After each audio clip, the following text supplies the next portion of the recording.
Hi guys, welcome to Flash Fact. Today we're going to take a look at the mainframe and more specifically at the tactical mods. So let's get started. So essentially when you look at your gear,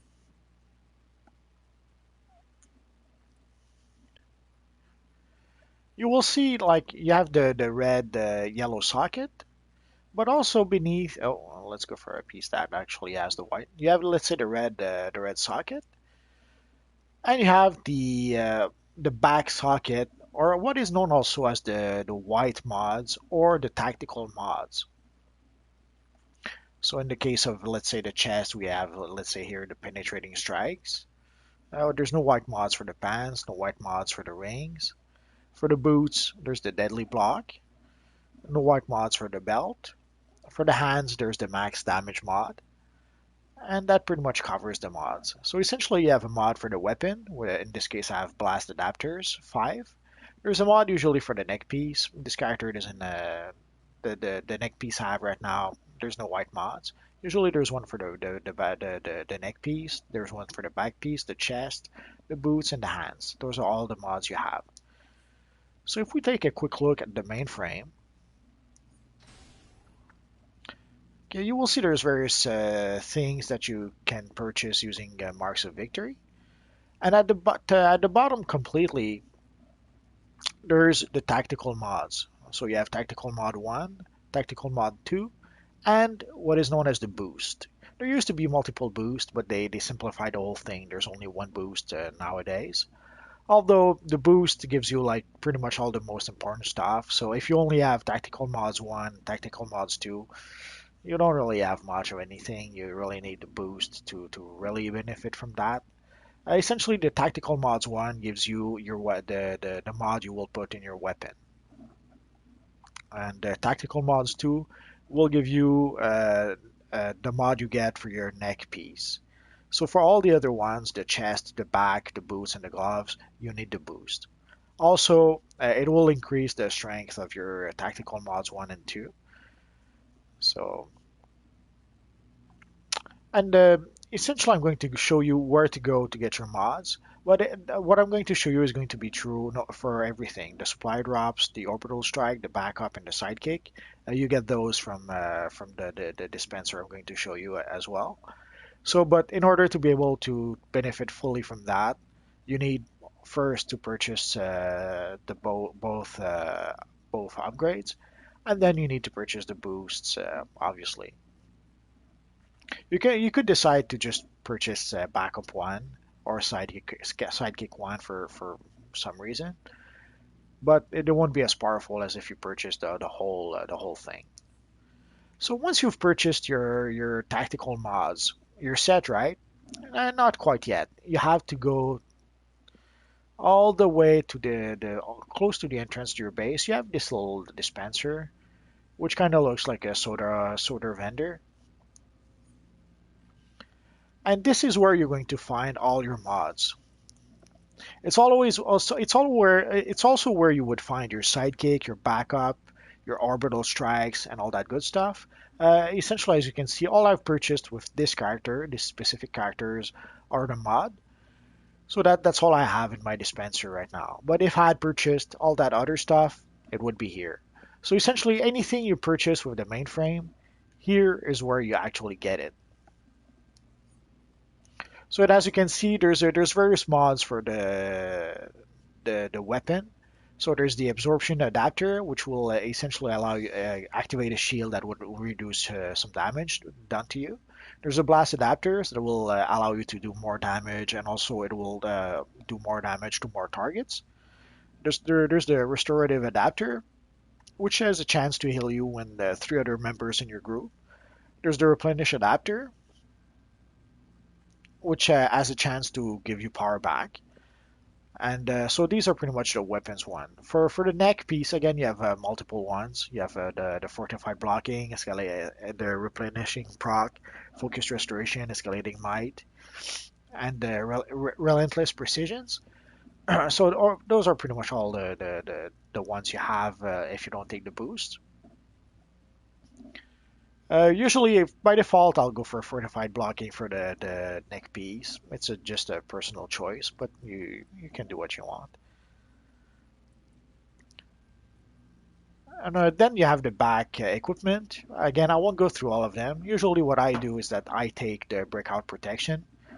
I tried a few of the others. Valiant Breakout used to be really good in PvP in the past, but nowadays it doesn't work anymore. So that's the sad part.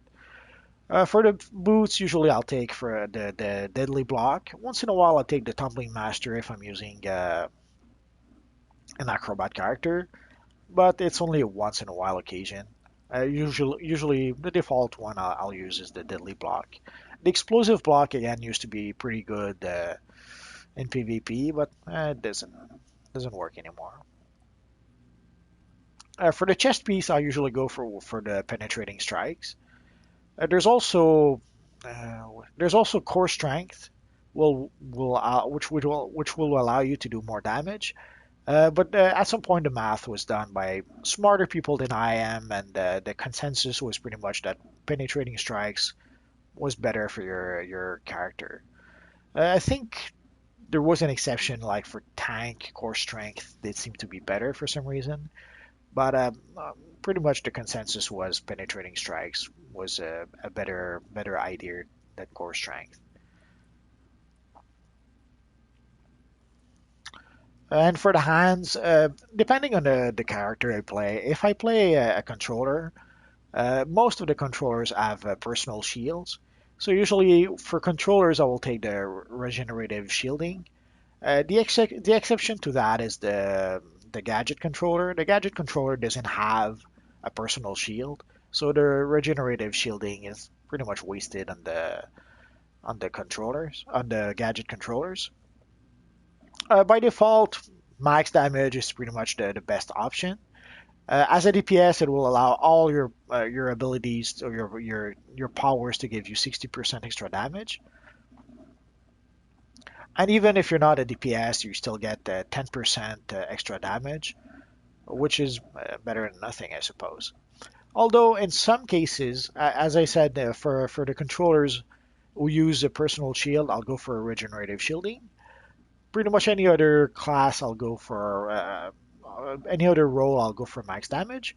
Although there's the exception with empowered channeling. If I'm using, let's say, a Green Lantern, I would probably go with empowered channeling if I'm a controller. Although for the Green Lantern, it'll be either regenerative shielding or empowered channeling, depending on the character.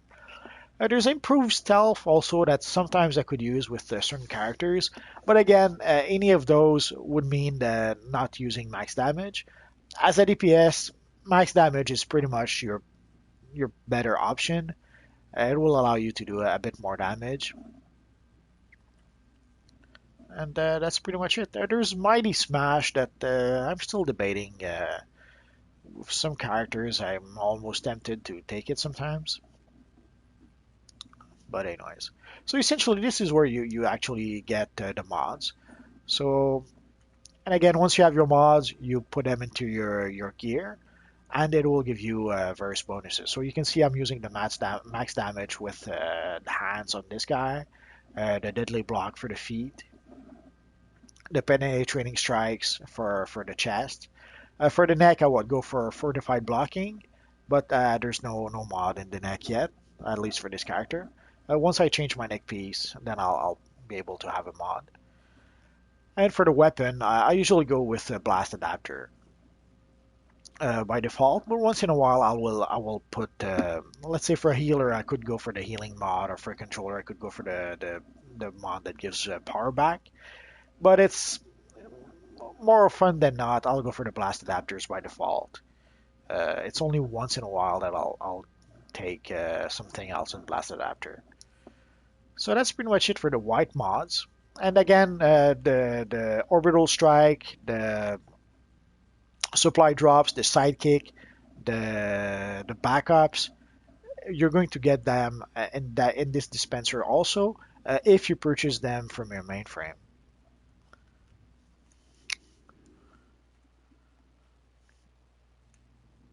And of course, for your mainframe to function, you need to have replaced all the cells in your generator. If your cells aren't working in your generator, obviously your mainframe will not work. So your mods will not work either. So if you ever go and see your mod and see that, oops, I require boost, and require boost is like highlighted in red, it means that either you have to come and pay for your boost here, or you have to come and replenish your generator cells. So if any of those don't work, if either the cells don't work or if the boost is inactive, your mods will not work. So I think that's pretty much it for that. Let's check if there's something. Well, there's mods here too, but it's a different story. And again, you can also replenish your cells here, but you can do that also from the mainframe. So that's pretty much it for the mainframe and the tactical mods. So that was it for Flash Fag, guys. So thanks for watching, and hopefully I'll see you guys next time. Bye bye.